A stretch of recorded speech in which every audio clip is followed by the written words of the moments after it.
நீங்க எதுக்கு கட்டளை பெற்றுக்கிறீங்க? சபிக்கிறதுக்கா ஆசீர்வதிக்கிறதுக்கா?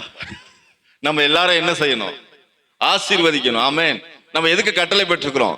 ஆசீர்வதிக்க கட்டளை பெற்றுக்கிறோம். நம்ம யாரையும் சபிக்கவே கூடாது, யாரையும் நிந்திக்க கூடாது, யாரையும் அவமானப்படுத்த கூடாது, யாரையும் பரியாசம் பண்ண கூடாது, ஒருத்தருக்கு ஒருத்தர் விரோதமாக பேசக்கூடாது.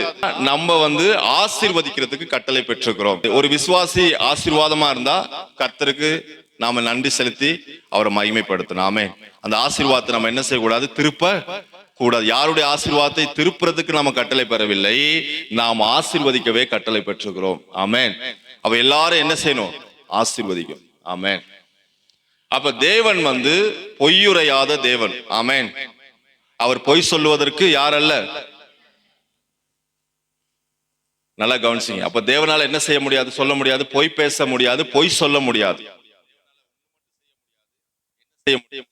பொய் சொல்ல முடியாது. அதனாலதான் அவர் சொன்னதை உங்க வாழ்க்கையில நிறைவேற்றுகிறார்.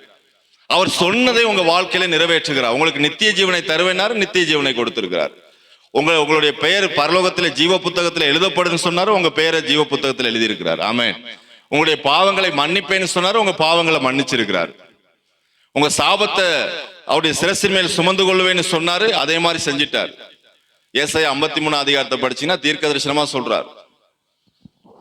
அவர் நம்முடைய அக்கிரமங்கள் எல்லாம் மன்னித்து நோய்கள் எல்லாம் குணமாக்கி நம்முடைய பிராணனை அழிவுக்கு விலக்கி மீட்டு கிருபையினாலும் இரக்கத்தினாலும் நம்மை முடிசூட்டி நன்மையினாலே திருப்தியாக்குகிறார். கழுகுக்கு சமானமாய் திரும்ப உன் வயது வாழ வயது போல் ஆகிறது.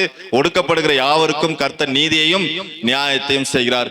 சொன்னதை நிறைவேற்றுகிறவர் ஒரே ஒருவர் தான், ஆண்டவராகிய இயேசு கிறிஸ்து மட்டும்தான் சொன்னதை நிறைவேற்றுகிறவர்.